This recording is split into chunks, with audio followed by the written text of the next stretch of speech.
Malayalam big boss season 7 രണ്ടും കൽപ്പിച്ച് Rena Fathima content കൊടുക്കുന്നത് അനുമോളാണെന്ന് രണ്ടും കൽപ്പിച്ച് റെനയ്ക്ക് മനസ്സിലായ സ്ഥിതിക്ക് റെന പറയുന്നത് ഒരു നെഗറ്റീവ് ഇമ്പാക്റ്റ് എനിക്കുണ്ടാകും, അനുമോളുമായി ഞാൻ കച്ചറയിട്ട് കഴിഞ്ഞാൽ പുറത്ത് അതെനിക്ക് നെഗറ്റീവ് ഉണ്ടാക്കുമെന്ന് പറഞ്ഞുകൊണ്ട് കിച്ചണിൽ കയറി ചപ്പാത്തിക്കള്ളി ആണുങ്ങളെ മൊണ്ണ എന്ന് വിളിച്ചവൾ എന്നൊക്കെ പറഞ്ഞുകൊണ്ട് നമ്മളെ അനുമോളെ ടാർഗറ്റ് ചെയ്ത് സംസാരിക്കേണ്ട. അനുമോൾ നല്ല രീതിയിൽ ദേഷ്യപ്പെടുന്നുണ്ട്.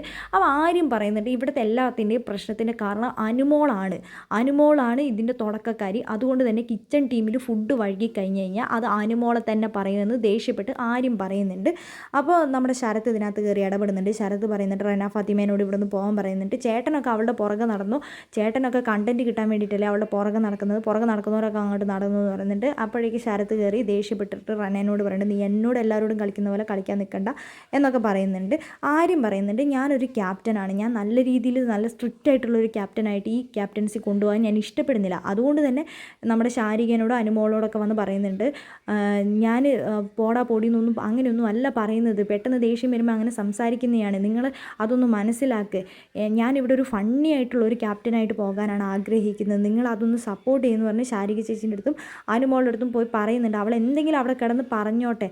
അപ്പോൾ അനുമോൾ പറയുന്നുണ്ട് നിൻ്റെ ഫ്രണ്ടാണ് റെന ഫാത്തിമ, നീ എനിക്ക് നന്നായിട്ട് അറിയാം, അതുകൊണ്ട് തന്നെ നീയൊക്കെ അവൾക്ക് സപ്പോർട്ട് ചെയ്തിട്ട് സംസാരിക്കുമെന്ന് എനിക്ക് നന്നായിട്ട് അറിയാം